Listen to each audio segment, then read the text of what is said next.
बारिश में कुल्हड़ मैगी बेचने वाली गरीब देवरानी की अमीर जेठानी।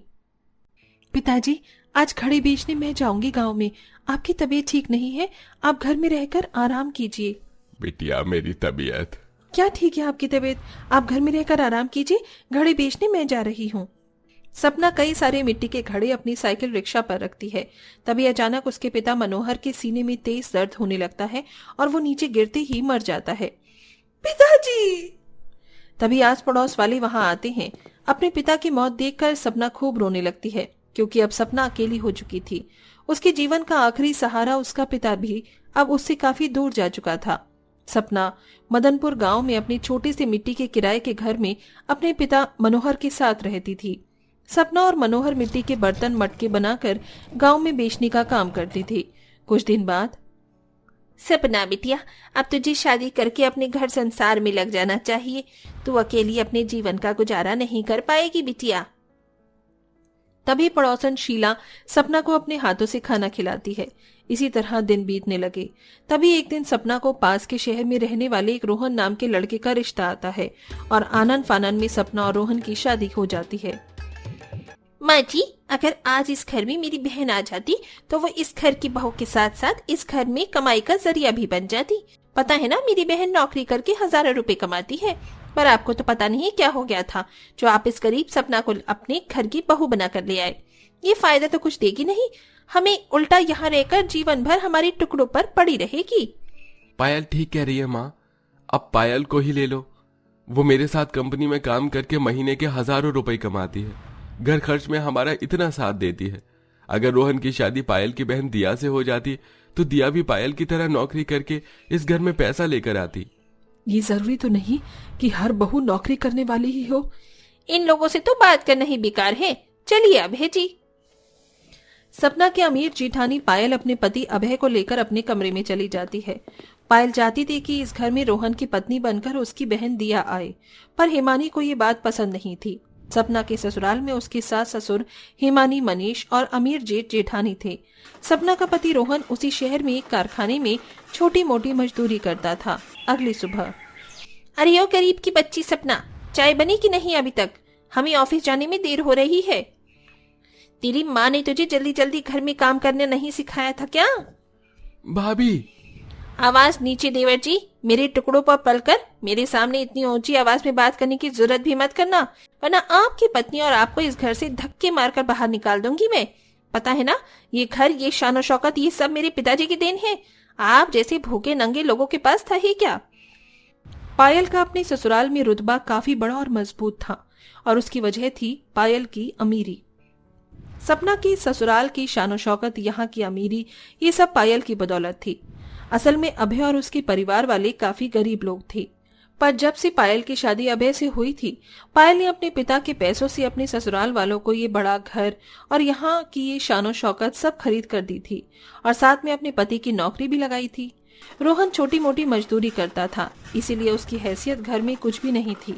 तभी सपना के आने पर पायल अपने घर के नौकर भोला को नौकरी से निकाल देती है और रोज की तरह अपने पति के साथ उसी शहर की एक कंपनी में काम करने चली जाती है।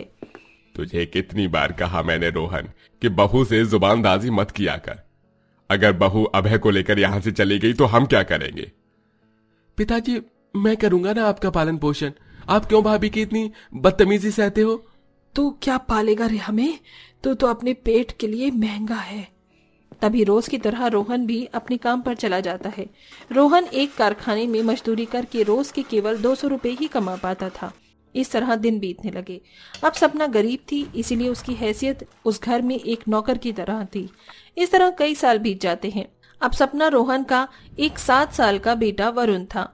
एक शाम रोहन कारखाने में काम कर रहा था, तभी अचानक तेज तूफान आने की वजह से उस कारखाने की छत का एक हिस्सा टूटकर रोहन के ऊपर गिर जाता है और इस हादसे में रोहन के दोनों पैर जीवन भर के लिए बेजान हो जाते हैं। कुछ दिन बाद, जेठानी जी, मुझे 5,000 रुपए चाहिए, कल वरुण की स्कूल की फीस भरनी है। ये क्या लगा रखा है तुम लोगों ने? मैं क्या नोट छापने की वाली मशीन हूँ जो हर बार तुम्हें पैसे पैसे देती रहूं? नहीं है मेरे पास पैसे। रोज की तरह अपनी जेठानी के मुंह से ऐसी बातें सुनकर सपना उदास हो जाती है। पायल बहू ठीक ही तो कह रही है। सपना बहू, जब तुम्हारी हालत इतनी ही खराब है तो तुम क्यों वरुण को पढ़ा रही हो? माँ जी, देवर जी तो अब किसी काम के नहीं रहे, इसलिए अब ना मैं देवर जी को पाल सकती हूँ, ना ही उनके बीवी बच्चों को। अब बेहतर यही होगा कि देवरानी जी अपने परिवार को लेकर यहाँ से चली जाएं। हाँ माँ, अब क्या हम जीवन भर इन्हें पालें? पायल और अभय रोहन और सपना को काफी जलील करने लगते हैं। बस भाई, और कुछ कहने की जरूरत नहीं है। सपना चलो, अब इस घर से हमें जाना ही होगा। तभी सपना रोहन और वरुण को लेकर घर के बाहर सड़क पर आती है। बाहर जोरों की बारिश हो रही थी। तभी तीनों एक पुरानी बंद पड़ी खंडर स्कूल में आते हैं और वहां एक कमरे में बैठ जाते हैं। अगली सुबह, माँ, भूख लगी है। मेरे पास 100 रुपए हैं, तुम क्या खाओगे बेटा? माँ, मुझे मैगी खाना है, जैसे आप रोज बनाती हो। अब मैगी कैसे बनाऊं? एक काम करती हूँ, यही एक मिट्टी का चूल्हा बना देती हूँ, और मुझे मिट्टी से बर्तन बनाने तो आते ही हैं। तभी सपना फटाफट कई सारी मिट्टी लाकर वहीं एक मिट्टी का चूल्हा बना लेती है और साथ में कई सारी मिट्टी से कुल्हड़ भी बना लेती है और पास की एक दुकान से मैगी लेकर सड़क पे आने लगती है। तभी रास्ते में उसे एक पर्स पड़ा दिखाई देता है। ये पर्स किसका होगा? अरे इसमें तो कितने सारे पैसे हैं, ये पर्स किसका होगा? इसमें तो कोई पहचान ही नहीं है। उस पर्स के पैसों के सिवा दूसरी कोई चीज उसमें नहीं थी। तभी सपना वो पर्स लेकर रोहन के पास आती है। उस पर्स में 25,000 रुपए थे। इतने सारे पैसे? हम ये पैसे रख लेते हैं ना, शायद भगवान जी ने हम गरीबों की मदद की होगी। सपना वो पैसे रोहन को देकर चूल्हे पर मैगी बनाने लगती है और उस मैगी को अपने बनाए मिट्टी के 2 कुल्हड़ में भरकर रोहन वरुण को खाने देती है। तभी बाहर जोरों की बारिश शुरू हो जाती है। इस बारिश भरे मौसम में कुल्हड़ के अंदर मैगी खाने का मजा ही अलग है। पता है सपना, जब हम छोटे थे ना, तो हम बारिश के मौसम में ऐसे ही कुल्हड़ में खाना खाते थे। आज बचपन की वो यादें ताजा हो गई। जी, क्यों ना हम कुल्हड़ मैगी बेचने का काम करें? हमारे पास तो पैसे भी हैं और मुझे मिट्टी से कुल्हड़ भी बनाने आते हैं। ये तो बहुत ही बढ़िया उपाय है सपना। तभी सपना उन पैसों से सारा सामान ले आती है और मिट्टी से कई सारे कुल्हड़ बनाकर अगले दिन उसी स्कूल के बाहर एक प्लास्टिक टेंट लगाकर वहां अपनी कुल्हड़ मैगी लेकर बैठ जाती है। आइए आइए और बारिश में इस सुहाने मौसम में कुल्हड़ मैगी खाने का आनंद लीजिए। आइए आइए आइए। बारिश बहुत जोरों की हो रही थी। तभी कुछ लोग छाते लिए सपना के पास आते हैं। अरे वाह, कुल्हड़ मैगी। बहन, कितने की है कुल्हड़ मैगी? साहब, केवल 30 रुपए की एक है कुल्हड़ मैगी। अच्छा, हमें एक कुल्हड़ मैगी दीजिए। तभी सपना एक एक करके सबको कुल्हड़ मैगी देती जाती है और सब बारिश के उस सुहाने मौसम में कुल्हड़ मैगी बड़े मजे से खाने लगते हैं। अरे वाह वाह वाह, क्या बात है, ये मैगी तो सच में कमाल है। सब सपना की कुल्हड़ मैगी की बड़ी तारीफ करते हैं। तभी शाम तक 1 से 2, 2 से 4 और 400 लोग सपना के पास आकर कुल्हड़ मैगी खाने लगे और सपना की सारी कुल्हड़ मैगी बिक जाती है। देखो सपना, एक ही दिन में हमारी कितनी कमाई हो गई। जी, इसी को जीवन का खेल कहते हैं। कामयाबी हमेशा 1 रुपए को 1 लाख रुपया बनाकर ही मिलती है। दोनों अपनी कमाई देखकर काफी खुश होने लगते हैं। इसी तरह दिन बीतने लगे। अब सपना की कुल्हड़ मैगी उस शहर में इतनी मशहूर हो चुकी थी कि उसके पास हर समय ग्राहकों की भीड़ जमा रहने लगी और साथ में उसे कुल्हड़ मैगी के ऑर्डर भी आने लगी थी। करीब 1 साल तक ये कारोबार करके सपना अपने परिवार की दिशा इतनी बदल देती है कि अब उसके पास खुद का आलीशान घर, एक दुकान और बहुत सारा पैसा आ चुका था। एक शाम अभय को कंपनी के साथ चीटिंग करने के जुर्म में अभय और पायल दोनों को नौकरी से निकाल दिया जाता है और उनकी सारी संपत्ति भी हड़प ली जाती है, जिसके बाद वो सब रास्ते पर आ जाते हैं। ये क्या हो गया? हम तो पलक झपकते ही रास्ते के भिखारी बन गए।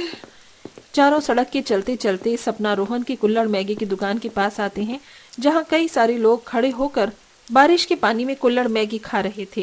अरे ये तो सपना और देवर जी है। ये लोग यहाँ? भाई साहब, वो सामने कुल्हड़ मैगी की दुकान देख रहे हो? वही शहर की सबसे मशहूर कुल्हड़ मैगी की दुकान है। वहाँ दूर दूर से लोग मैगी खाने आते हैं। आप लोग भी एक बार वहाँ जाकर मैगी खाकर आइए। अरे, सपना रोहन ने इतनी तरक्की कर ली। तभी चारों सपना रोहन के पास आते हैं तो उन्हें देखकर सपना रोहन के होश उड़ जाते हैं। तभी हिमानी और पायल रोते रोते सपना को सारी बात बताकर उससे माफी मांगते हैं। सपना, हम कहीं के नहीं रहे, हम बर्बाद हो गए। सपना, किसने कहा आप सब बर्बाद हो गए? अरे मैं और रोहन जी इस दुकान में रोज के हजारों रुपए कमा रहे हैं, फिर हमारा ये परिवार बर्बाद कैसे हो सकता है? अब बीती बातों को भूल जाइए और हमारे साथ आकर इस कारोबार में हमारा हिस्सा बनिए। ये सुनकर पायल हिमानी की आंखों में आंसू आ जाते हैं और वो सपना को गले लगाकर खूब रोते हैं। उसके बाद सपना अपने परिवार को लेकर अपने नए घर में जाती है और सबके साथ एक खुशहाल जीवन बिताने लगती है। उसके बाद अभय पायल भी सपना और रोहन के साथ कुल्हड़ मैगी बेचने का कारोबार करने लगे और खुशी खुशी अपना जीवन बिताने लगे।